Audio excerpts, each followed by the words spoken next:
Buenas noches, nuevamente desde este rinconcito, donde siempre me hago presente. Ya vamos, créanme que para terminar el libro nos falta todo esto y estamos comenzando con esto.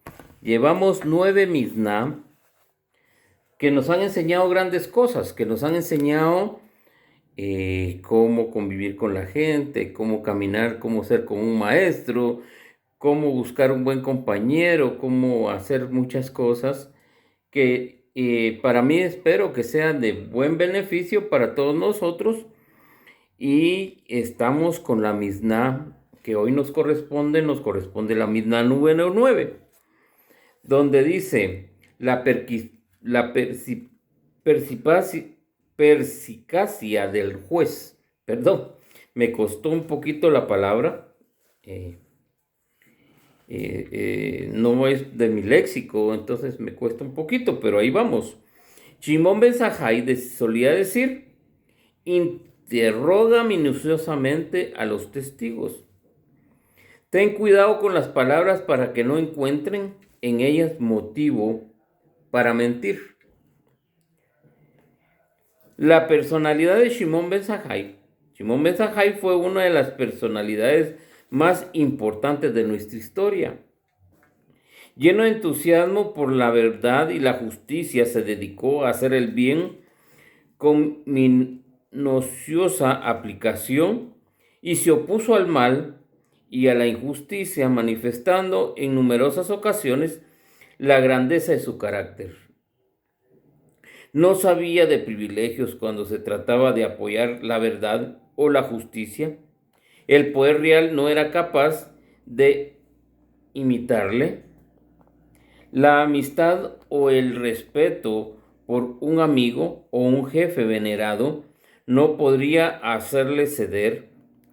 Su bondad con sus inferiores no podían impedir que actuase. No le influenciaba el amor por el propio hijo. No le retenía el temor a poderosos malhechores, y las fortunas que podrían ofrecerle no hacían tambalear sus principios. Él ponía por encima de todo la verdad y la justicia, como le exige la Torá. No proponemos contar algunas anécdotas de la vida que acabamos de evocar a grandes rasgos. Los saduceos enseñaban que los falsos testigos solo podían ser ejecutados si la persona falsamente acusada había sido efectivamente ajusticiada. Con el fin de crear un precedente, Yehudá ben Tabai condenó a muerte a un testigo único convicto de falso testimonio, cuya declaración no hubiera podido provocar la ejecución del reo por sí sola. Entonces Shimon Ben Zahai se alzó con él diciendo: verdaderamente tendré que pagar por esto, igual que si hubiese derramado sangre inocente. Pues nuestros sabios enseñan que los falsos testigos no pueden ser ajusticiados a menos que ambos sean convictos de falsedad, y que solo sufrirán al menos que ambos sean convictos de falsedad, y que solo sufrirán su súplico de la flagelación si demuestra que ambos habían mentido.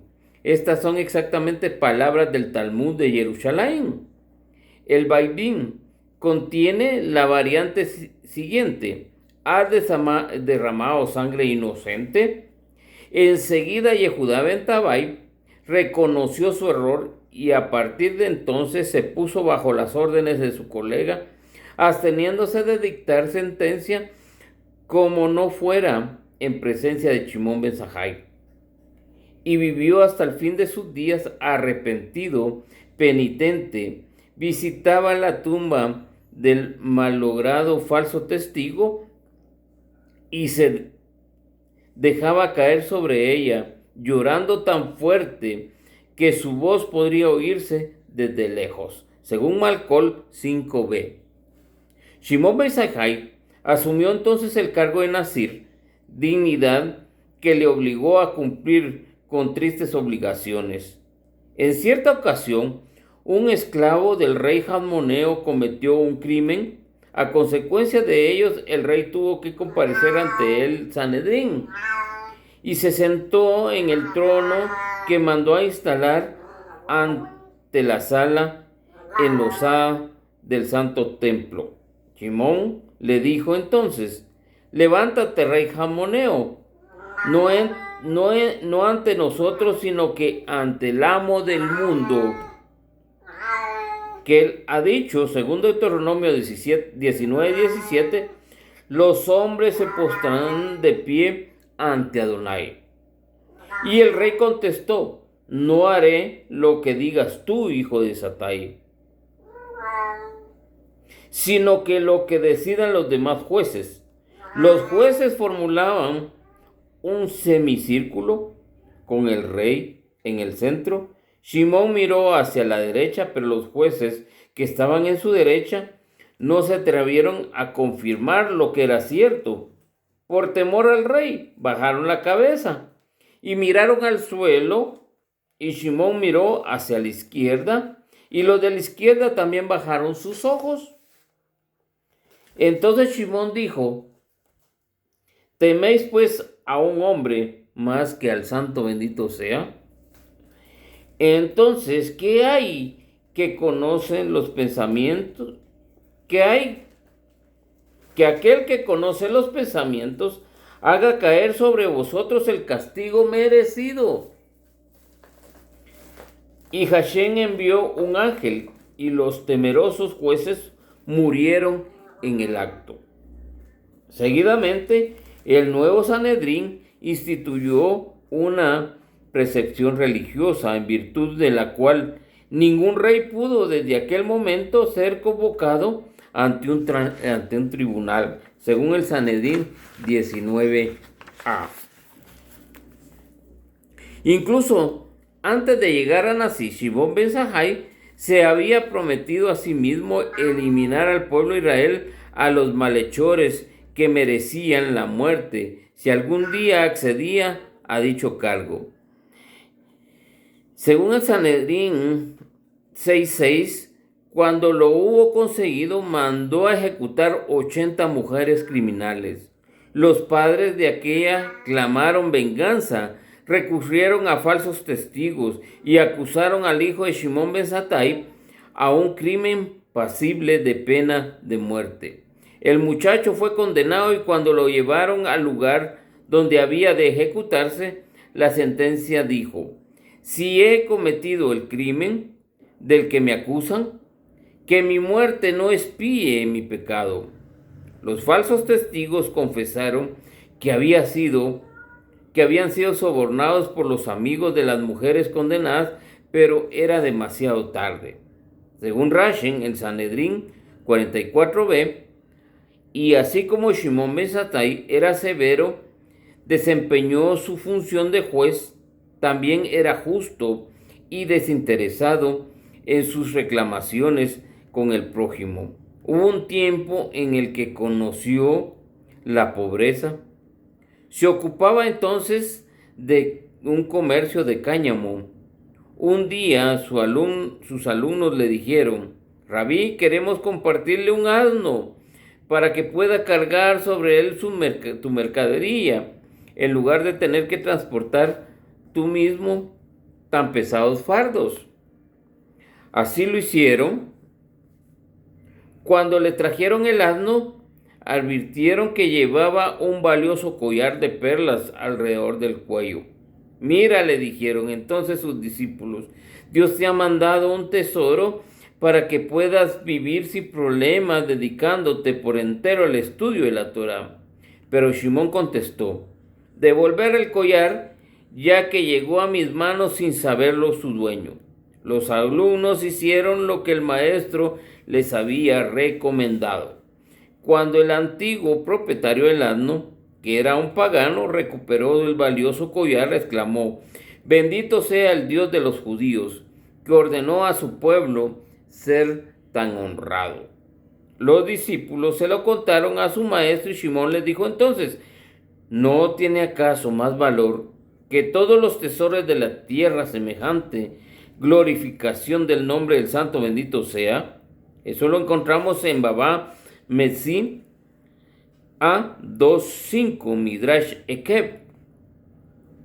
Cuando Alejandro Hasmoneo murió, era joven aún, al sentir que la vida de su esposa tocaba a su fin. Salomé y algunos textos llaman Shesion, expresión de temor de que los perusín, ansiosos por vengarse la persecución del rey, se esforzaban por excluir a sus hijos de la sucesión del trono, pero el rey le contestó: no temas a los perushim, pues son hombres piadosos, temerosos del santo bendito sea, incapaces de vengarse y de guardar rencor. No te preocupes tampoco por los saduceos, pues son amigos míos. Desconfía solo de los falsos y de los hipócritas capaces de cometer acciones tan fascinosas como la de Sinri y de pedir un salario de Pinjas, según el Tratado Sotá 22b y según Rashin. La reina que asumió la regerencia durante la minoría de edad de su hijo, defendió a los perusín y sobre todo Shimón ben Zattai. La consecuencia de esa política fue un periodo de felicidad y paz y prosperidad para el país, un periodo que nuestro pueblo han conocido poco. Nuestros sabios cuentan, por ejemplo, que en la época que la regencia de Salomé, cuando Shimón ben Zattai gobernaba a su lado, Dios bendijo sus frutos de la tierra de una manera milagrosa. La lluvia caía justo cuando se necesitaba, las cosechas fueron tan hermosas que recordaron durante mucho tiempo aquel evento. El interrogatorio de los testigos. La sentencia de Shimón ben Zattai, que figuraba en nuestro tratado, se refleja al comportamiento de los jueces. Según la jurisprudencia judía, el acusado puede ser condenado solo si dos testigos de buena fe confirman el motivo de la inculpación. La ley judía consideraba como inadmisible las pruebas por introducción. Pueda que existe en el derecho penal que las otras naciones que tan a menudo conducen un hombre inocente a la muerte, cuenta que en cierta ocasión Shimón ben Zattai vio a un hombre que perseguía a otro. Shimón corrió también atrás de ellos y pronto los alcanzó a la altura de unas ruinas. El que había sido perseguido yacía agonizando y el otro tenía en la mano una espada ensangrentada. Shimón dijo entonces: malvado, ¿quién ha matado a este hombre? ¿Tú o yo? ¿Pero qué puedo hacer yo? No puedo conseguir que le castiguen, pues la Torá dice: es necesario la acusación de dos testigos para matar al que ha merecido la muerte. Sin embargo, el que conoce todos los pensamientos castigará al asesino. Apenas Shimón hubo pronunciado estas palabras cuando efectivamente, surgió una serpiente que se enroscó silbando alrededor del cuerpo del culpable y le hincó sus dientes venenosos y el criminal murió de la herida. Según el Sanedrín 37b, si ocurría que dos testigos honrados hubiesen idénticas declaraciones, en ese caso los jueces temían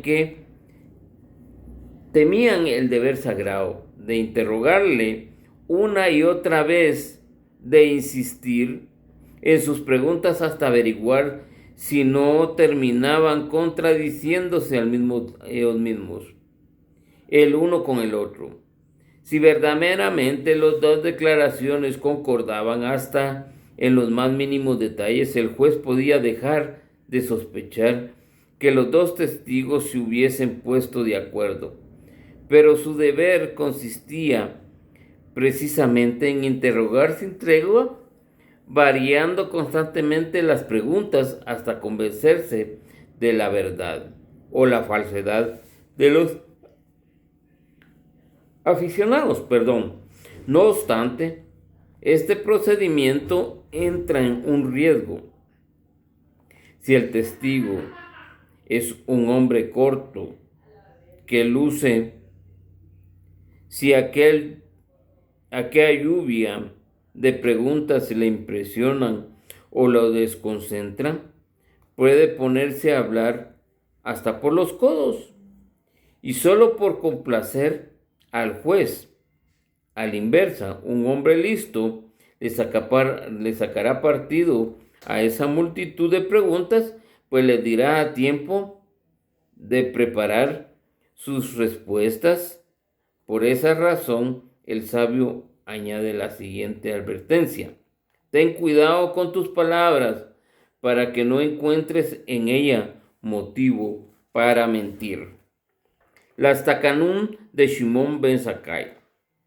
Antes de separarnos de este personaje, hablaremos de sus takanot o decretos, ya que tuvieron una importancia determinante para tres aspectos de la vida judía. En primer lugar, Shimon ben Zakkai decidió consolar los lazos matrimoniales, haciendo más difícil el divorcio. Hasta entonces, en la ketubá, la cantidad de dinero de la mujer recibida en caso de viuda o divorcio, que era fijada en el contrato matrimonial, que es la ketubá, era depositada en casa de los padres de ella. Por lo tanto, no existía problema de dinero susceptible de retrasar el divorcio. Por un lado, Shimon ben Zakkai concedió al matrimonio el derecho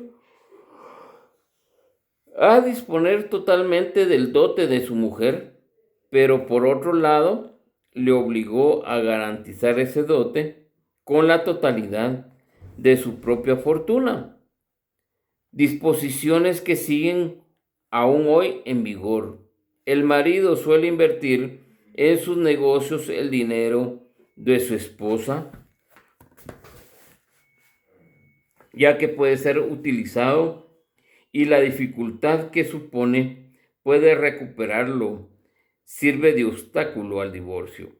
En segundo lugar, decidió crear escuelas, y estas tuvieron una importancia considerable para la vida de las comunidades y su porvenir. La Torá nos recomienda que inculquemos la ley a nuestros hijos. Es un mandamiento que recordemos 2 veces al día el Shema, para que el padre, en su deber sagrado,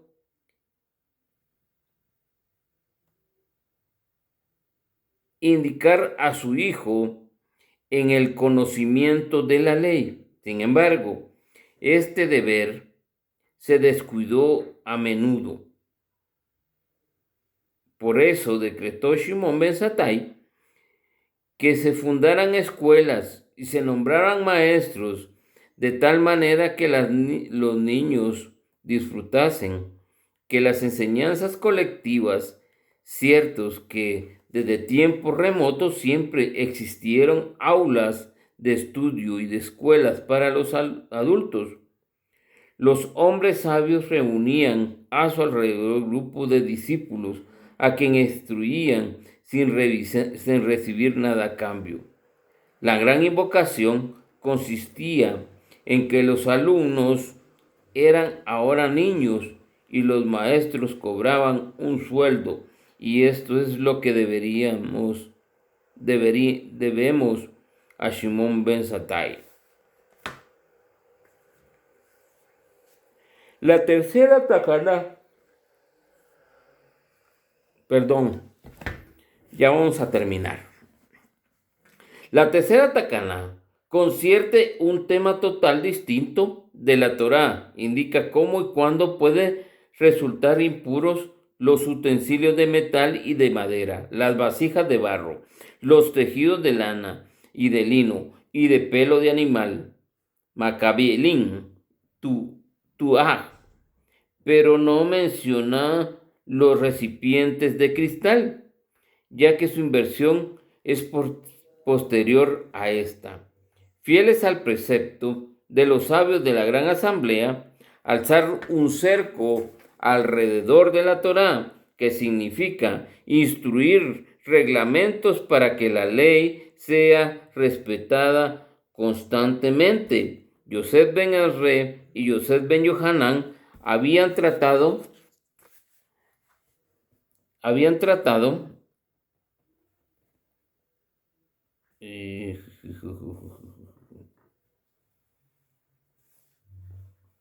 de incluir los recipientes de cristal en esta ley sobre la impureza.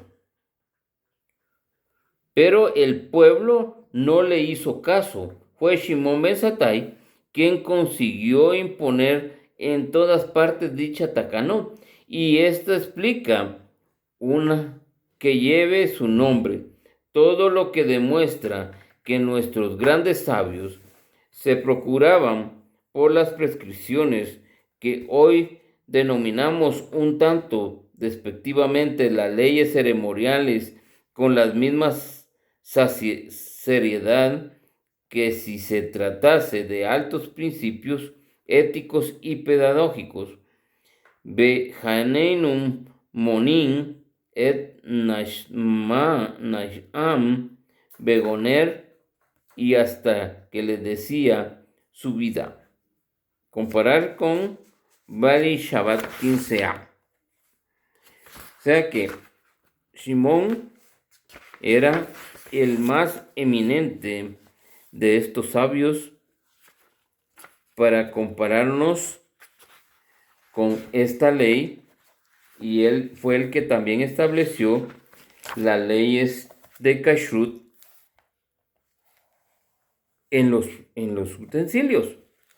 Y estas leyes también, si no las estudiamos cuando terminemos este libro, que Dios me dé vida y tiempo para que yo pueda seguirles orientando, tal como Hashem nos ha orientado a mi familia y a mí en este conocimiento. Si Él nos da vida y nos da la certeza, que sabemos que sí, nos ha dado mucho, vamos a grabar un libro completo de cómo vivir una vida llena de kashrut, ¿verdad? Quiera Hashem que nos ayude y nos instruya a todos a obedecer, a aprender y a poner por obra, ¿verdad? Que esa es la mayor parte de todo esto, que a veces sabemos y a veces tenemos libros, pero somos, perdón por la palabra o no se me van a ofender, pero así se les llama a las personas que tienen libros y no los estudian, son burros con libros, le llaman, porque solo les sirve de carga sobre la espalda, porque es una responsabilidad también tener un libro en el librero. Por lo menos aquí tengo yo varios libros, todos esos libros son de judaísmo, hay como unos 150 libros, si no que hay más, no sé, que son libros que yo he estudiado y he leído para ir aprendiendo, irme orientando en el camino de la Torah. Quiera Hashem que esto nos sirva de mucho para todos. Compartan, si tienen amigos, hermanos, primos y demás familiares, compartan para que la voz de Hashem sea escuchada no solo en Guatemala, sino que en otros lugares remotos de este globo terráqueo. Hasta luego, será hasta la próxima. Ha sido un gusto. Hasta la próxima. Bye.